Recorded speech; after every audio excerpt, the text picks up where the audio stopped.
Live from downtown Detroit, Local 4 News at 5 starts now.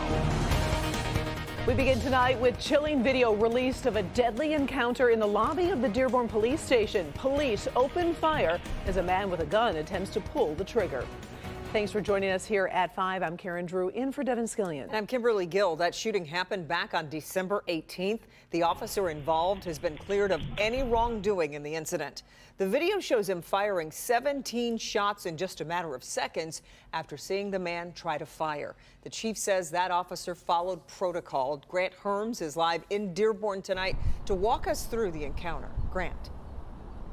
Well, Kimberly, Karen, Dearborn police here say that man was known to them as somebody with mental health issues. They also said the gun you're about to see in this video was stolen from the barbershop where he worked. But really, it's what happens in the lobby behind these doors here that we are about to show you. And a word of warning, some viewers will find this disturbing.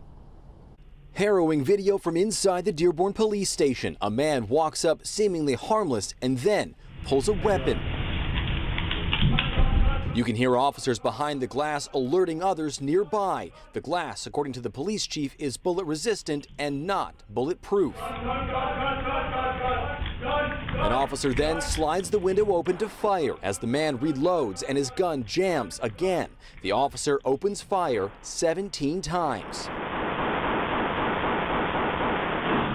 The Dearborn police chief saying the officer followed protocol. When the officer engaged the threat, he discharged 17 rounds in a span of 4.5 seconds. In doing so, the officer acted in accordance with departmental training and guidelines on confronting lethal threats. Local 4 law enforcement analyst Darnell Blackburn agrees. His training kicked in and he eliminated the threat, and unfortunately someone lost their life, but the officer did what he was supposed to do to protect himself as well as any other officers or civilians that may have been present in that lobby.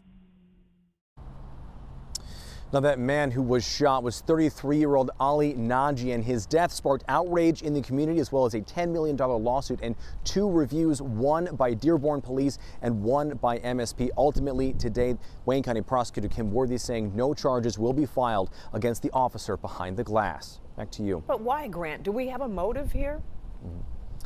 Sadly, we don't right now. Worthy said that MSP was unable to identify any kind of motive. They did know that he was diagnosed with schizophrenia and had run-ins with the law before, but as for this incident, we will likely never know what the reason was behind it. Yeah. Back to you. Okay, Grant, we appreciate it.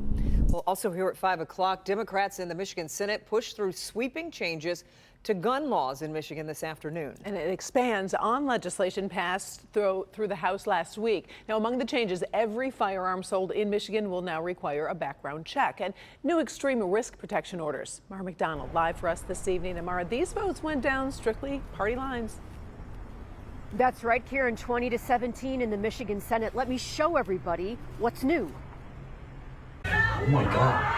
It was the shooting at MSU that spurred the Democrats in the legislature, who for the first time in 40 years hold all the gavels to speed up action on guns. After years of things just getting worse, we are finally taking action to begin the process of making our state safer. The Michigan Senate passed a multi-bill package which does a number of things. For starters, a background check will now be required for any firearm sold in this state, whether it's from a dealer or a private sale. Safe storage bills, which require gun owners to have their guns in either a locked box or have them unloaded and locked if they have minors in the home. And so-called red flag laws or extreme risk protection orders. This would allow family members and mental health professionals to petition for court orders to temporarily bar someone from owning or purchasing a firearm. Former spouses would also be allowed to petition. The argument from Republicans who oppose the bills is that none of what is proposed would have changed the outcome at MSU, that enforcing existing gun laws is the answer. I fear the bills before us make a lot of promises, but will ultimately fall short of reducing gun violence in our state. They do nothing to improve safety measures in our schools and universities, and they do nothing to ensure laws already on the books are enforced. Back here live. So here's the situation now. You have different versions of bills passed in both chambers, or in the case of the Senate, you have bills on guns that were passed in the Senate but have not been passed in the House. So both of these chambers are going to have to get together, pass their final version of whatever these bills are going to look like, and send them over to the governor. She says she's signing them. We are downtown, or excuse me, in the News Center. Mara McDonald, Local 4. Well, now to new information tonight into a diversity assembly that's turned into a disaster in Oakland County. Yeah, we first told you about this story yesterday. Today, students are protesting outside Bloomfield Hills High School after a conversation meant to spark a sense of inclusion instead alienates and offends. And now the school is apologizing. Sean Lay is live tonight. Sean, just take us through what went wrong here. This is day 2 of this controversy, Kimberly, and I spoke with the person at the center of it, Huwaida Araf. She's the speaker at the school on Tuesday. I want you to keep in mind, she's wearing a COVID-like mask in our interview because she just had some jaw surgery that she is recovering from. She says she was asked to participate in the talk to share her personal experiences. She said that's exactly what she did. But tonight, Bloomfield Hills High School is apologizing now for a second time for her comments. In this new letter, Bloomfield Hills High School officials are apologizing for a second time, saying a guest speaker shared anti-Semitic rhetoric that had a devastating impact to 10th grade students at a diversity assembly. Huwaida Araf, a well-known pro-Palestinian activist, was that speaker, criticizing Israeli policies towards Palestinians, she says, is not anti-Semitism. I am very much a part of the fight against anti-Semitism and all forms of racism and discrimination.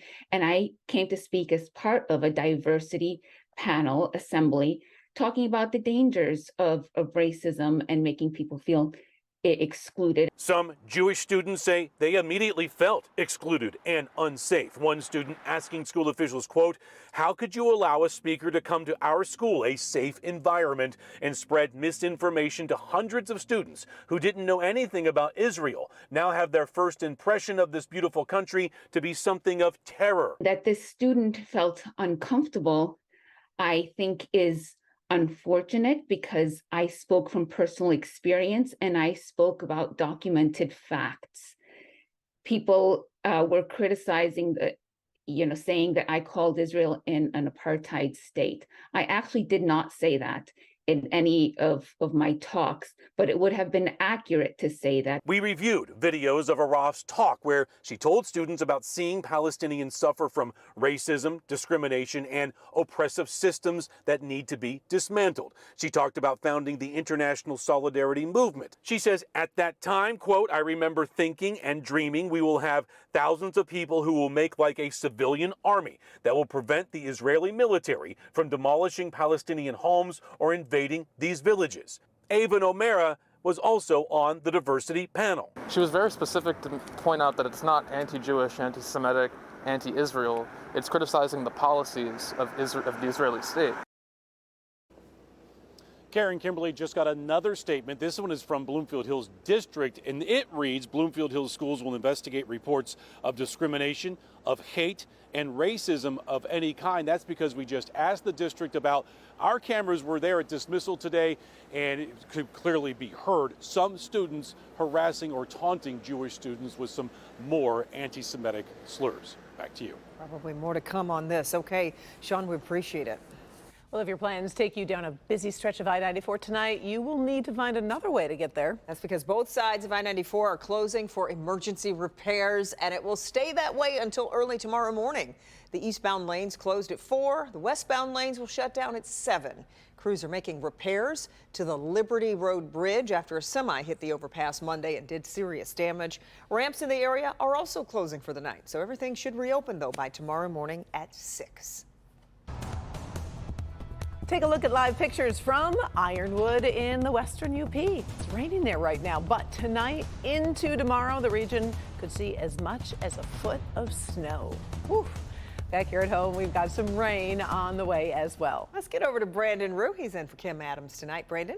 Yes, Karen, Kimberly, we are looking at wet weather coming in, so your drive just about anywhere is about to get a lot more slippery and problematic. You can see this line coming through Livingston and Washtenaw counties, moving to the east at a pretty good clip. We're talking about a 30-35 mile an hour clip with this rain. So it will start in the Wixom area in about 10 minutes. White Lake, about 10 minutes as well. Canton, very shortly here at Plymouth, Walled Lake, and then parts farther to the east.